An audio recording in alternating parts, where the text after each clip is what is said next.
What happens when a seemingly normal day takes a terrifying turn? When an ordinary visit to a friend's house spirals into a nightmare no one could have imagined.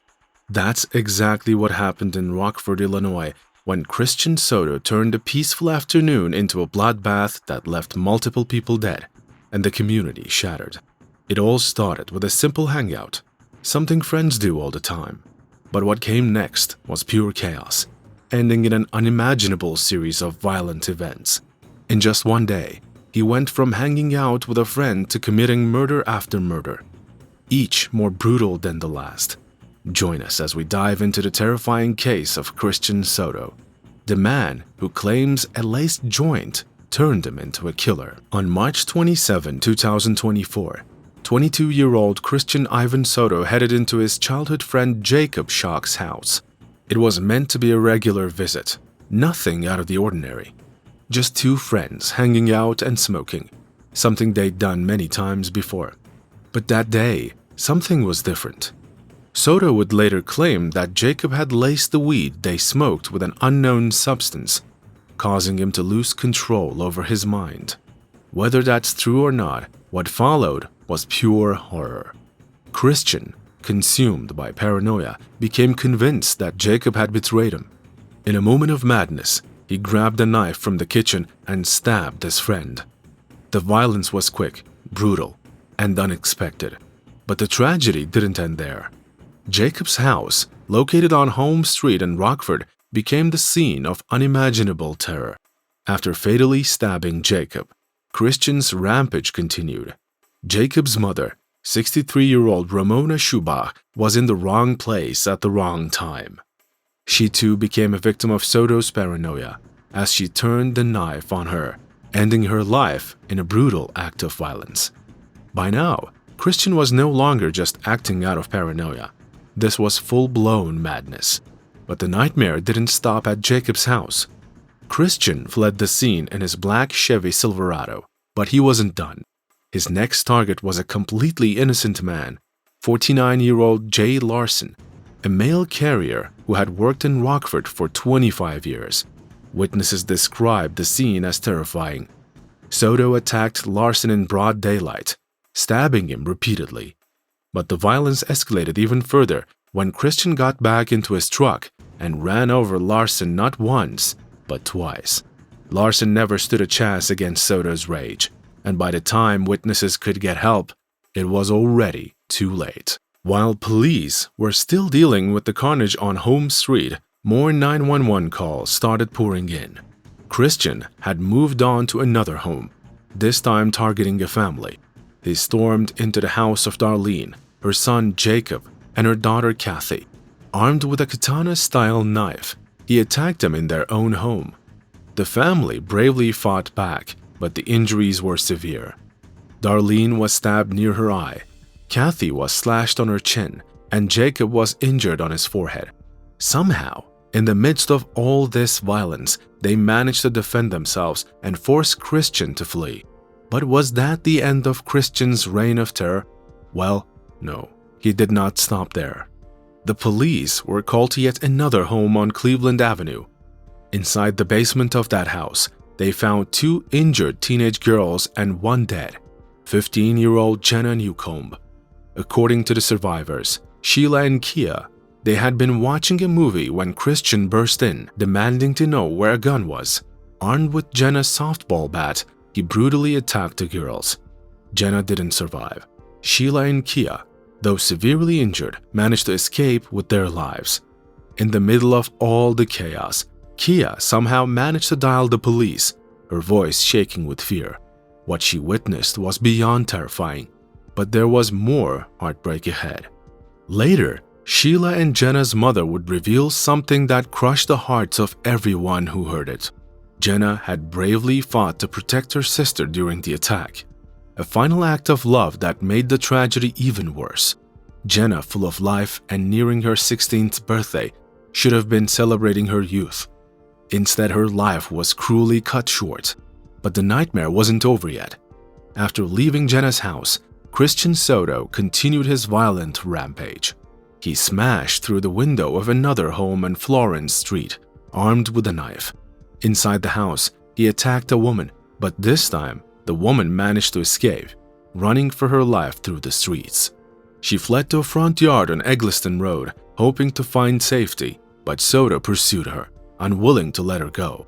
In a brave attempt to save her, a man driving by in a gray Jeep stopped to help, but tragically, Soto turned his rage on this Good Samaritan too, stabbing him multiple times. The horror only ended around 1:35 p.m. when the police finally caught up to Soto.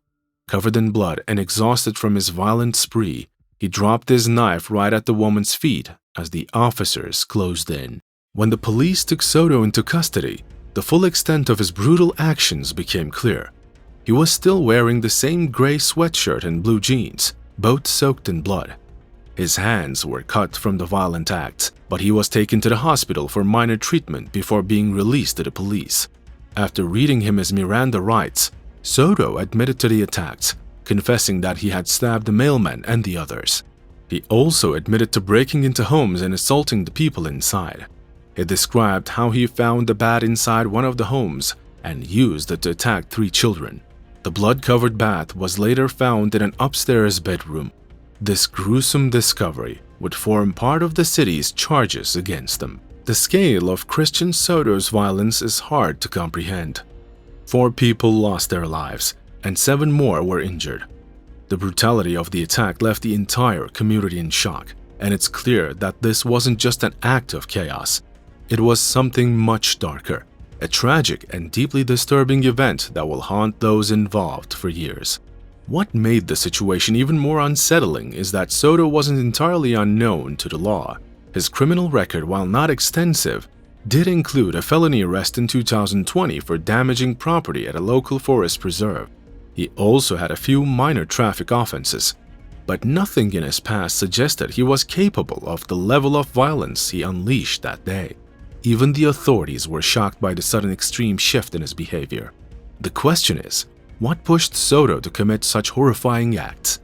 Was it truly a result of the laced weed he claimed to have smoked? Or was there something deeper, something far more evil, lurking beneath the surface?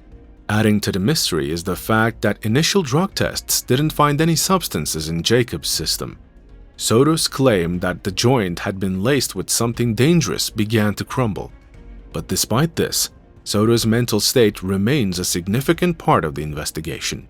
Was he mentally fit at the time of the attacks, or was he truly out of control? Now facing a staggering list of charges, Soto's future is grim. He has been charged with 4 counts of first-degree murder, 7 counts of attempted murder, and 2 counts of home invasion. Each murder charge alone could result in a 60-year prison sentence, and the home invasion charges could add another 30 years on top of that. But that's not all. Since one of the victims was a postal worker, federal charges could be added, leading to even more severe penalties.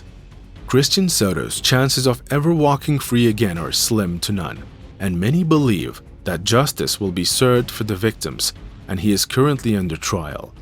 On April 2nd, just days after the attack, Christian Soto made headlines again when he had a dramatic outburst during his court hearing.